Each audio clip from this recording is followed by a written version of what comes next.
To the ocean, been singing to the breeze, that all of man's troubles come to him in threes. First of all, there's money. Secondly, there's love. Third of all is the one they call all of the above. I'm blue like a lonely train, flagging down that midnight rain. Change it all, change it all, change it all. I don't care for anything I see. Change it all, change it all, change it all, and then change it one more time for me.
Crazy Jimmy here. Happy Friday, everyone. Coming at you with another video.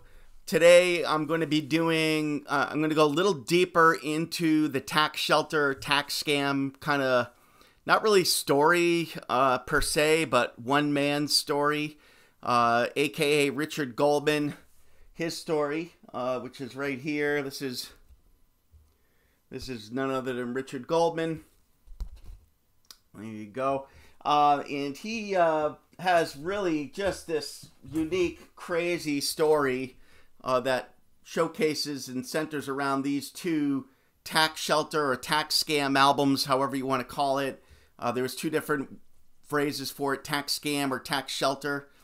So just before I get into Richard and these two albums, I just want to explain exactly what this is. I know I briefed it on a previous video last week, but I want to go a little deeper into it. Basically, record execs, certain record execs and wise guys kind of got together and they found this loophole where they could write off a loss from a recording that they, or a vinyl LP that they had pressed up, an artist that they kind of invested in and pressed up a bunch of albums for that didn't sell. So there was this loophole when they did their taxes that would allow them to claim a loss. So, of course, you know, putting their heads together, the wise guys and these record execs who had access to thousands of master tapes. They had access to not only master tapes that were recorded and released by bands like the Beatles and comedians like Richard Pryor and, you know, R. Stevie Moore even had one. It goes on, but they also had master tapes from bands that never saw a release, never saw any stardom, any fame, never had a proper vinyl release back in the day.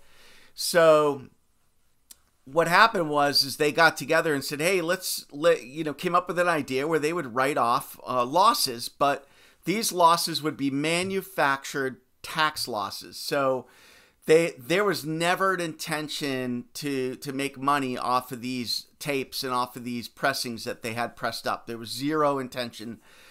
So that's kind of the game they played. So what they would do is they would take a master tape of an artist that was often not known at all. They would take these demo tapes. Sometimes they weren't even produced well. Some of them were produced well. Some were, you know, close to the end and ready for a record deal. Some were not. But they would take these tapes, they would they would name the band or artist with a different name. 99% of the time it was a different name. And they would press up a very, very, very small quantity of these records. So I'm hearing anywhere from 50 to 100 were pressed. There were some where there was more pressed, but I heard the Richard Pryor one had more, were pressed like 1,000 or 1,000 plus. But they would come up with these fake names. They would press a super low quantity, and they would then destroy them for the most part. Some of these made it out as cutouts. Some of them made it into stores. There were some record dealers that bought some of these and sold them as cutouts as well, at 99 cents a pop. So often you'll see a tax scam record with, sometimes you'll see the shrink on and then 99 cents on it. But that's kind of what they did. So fast forward to, and this really, the boom for all of this was 1977. That was like the year where all these fake band names with master tapes got pressed in small quantities under these record labels that were manufactured or made up. Like Baby Grand was one of them. Genesis was another. That was a big one. Tiger Lily was a big one. Where there was over 100 plus different artists on Tiger Lily. So they were pumping these out like crazy back in 1977. So, and my understanding is it went from like 77 to 81 or 1980, 81 until the IRS caught up on it and laid the hammer down and got rid of that loophole. So, but 1977 was the year. There was a lot of big players, big names in the record industry, like people that you would never expect this would come from. Ronald Fair was one of them. He would manage bands, famous bands, and he was part of record companies. There was one guy, I forgot his name, but he was part of Vanguard, who got involved. But there were so many that got involved, but in so many little record labels. But what's unique about this guy's story, Richard Goldman, and he had actually two that were pressed that were never released. These were tapes that were demos. Some of them were finished and ready for a record deal. Like What's on This, primarily is finished material, well-produced material. It's all well-produced, I think, but this one was ready to go. But there was only 6 tracks. There's only 6 Richard Goldman tracks on this, but all 6 are freaking gold. So they basically, in 1977, this is on Baby Grand Records, a private pressed tax scam label that has, over 100. I think there's over 100 on there, give or take. But maybe there's 25 to 50 of these out there. I know a lot of them got destroyed. They didn't press many to begin with, but they named Richard's band, or Richard, as Almost Famous for this one. So you'll see Almost Famous. There's a woman in a phone booth there. It's a pretty cool cover. I actually like the cover. It's pretty neat. And then all the titles on the back are wrong. Like, they named, as an example, they named Dancer, the song Dancer, I'll Listen to You. So that song is really Dancer. Midnight Rain was named properly. But there, all these names here on these songs are pretty much wrong. The first one is, the real name is Sinatra's Car, but they named it Loving Like I Had No Shame. So they basically took lyrics from the song and they slapped them down as the title of the song. So just insane, really. But the crazy story about Richard Goldman and this particular album is Richard Goldman had a music friend that was shuffling through the bins at a New York City record store back in the early 80s. I want to say it was 1980, 81. And she found this particular album and really liked the cover. Never seen it before, never heard the artist, never heard the band. And it was 99 cents, so she bought it. She brought it home, she put it on the record player and started playing it. And just to think about the coincidence here, that Richard Goldman's friend, who knows him really well, that's recorded with him, another musician, finds this album in a New York City store, happens to buy it because she likes the cover, and then takes it home, plays it, and then recognizes Richard's voice. So recognizes Richard's songs that he's probably played for her. So just to think about this story blows your mind. So she calls Richard up and says, "You got to hear this, Richard," and puts the phone handle up to her speakers and plays it. And Richard said, "Wait a minute, that's me." I never released a vinyl. I never had a proper release for this music. And she goes on to tell him, "I found that in a record store." So that's kind of how he found out. Just an incredible story. Most of these artists don't know they have a tax scam album out there. So there's some that do, but a lot that don't. And there's not a lot of information on these as a result. But getting back to this, there's 6 Richard Goldman tracks in here, and let me tell you, they're freaking amazing. They date back from I think I befriended Richard, and he told me these tracks date back to 71, 72, around there, maybe 73, and they go up to 75. Richard actually recorded the first 2, Sinatra's Car and Dancer, at Sound City Studios. Now, if that sounds familiar, that's where Fleetwood Mac would record their self-titled 1975 debut with Lindsey Buckingham and Stevie Nicks, and also I believe Rumors was at Sound City as well. So the interesting story here is, Lindsey Buckingham ended up playing bass on Sinatra's Car, a bass portion on Sinatra's Car on this album. And what's interesting is the story goes like this. And Richard did confirm most of the story, although it's a little different than what you'll read in the link I'm going to put in the description. But basically, Lindsey heard, while they took a break from recording the self-titled, he heard the Sinatra's Car, them performing Sinatra's Car and recording it, and said, "Wow, that sounds Beatlesque. I got to see what's going on." So he basically checked it out, went into the studio and listened a little bit, and then, really loved what he was hearing.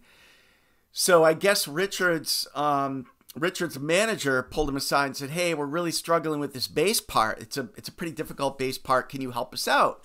So apparently, Lindsey Buckingham helps out with the bass on Sinatra's Car, the very first song on this, which is a great song, by the way. Very Beatlesque, McCartney-esque.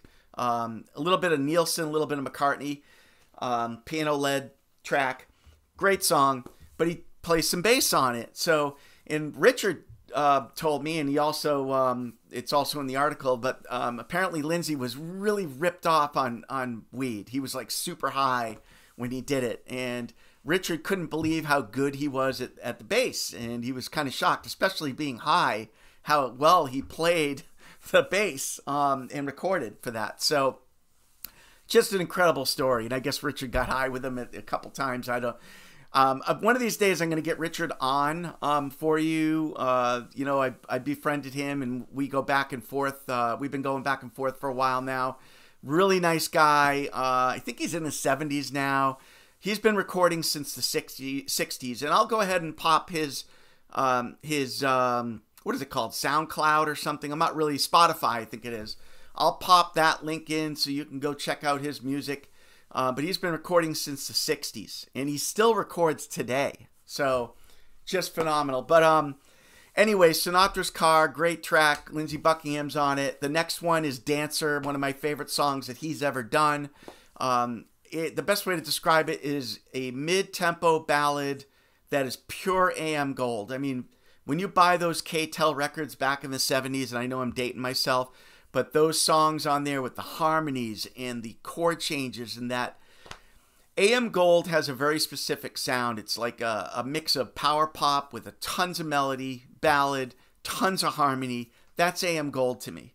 That Americana sound kind of mixed with pop, just phenomenal. And Dancer is that essence. Really brings to mind that dreamy AM Gold sound. Next is Change It All. And that's the sample. I played a sample to start. That Change It All is the sample I played. And that is just pure acoustic bliss with incredible harmonies that Richard did. He kind of stacked his harmonies and recorded it that way. The next track after that to end side one is Mary Grady, which has a Beatlesque Neil Sedaka kind of sound to it. And don't laugh, Neil Sedaka had some great piano ballads in mid-tempo pop songs back in the early 70s. So Mary Grady is right there in that wheelhouse. Very Sedaka-esque, Beatlesque. So, and then there's a couple tracks on side two, and then some filler to fill it out. But I'll tell you, this is where, you know, if you could pick one of these up for a couple $100, get it. This is the cover you want. There's actually an imposter one with a different cover. That is not Richard singing on it. So this is the one you want right here.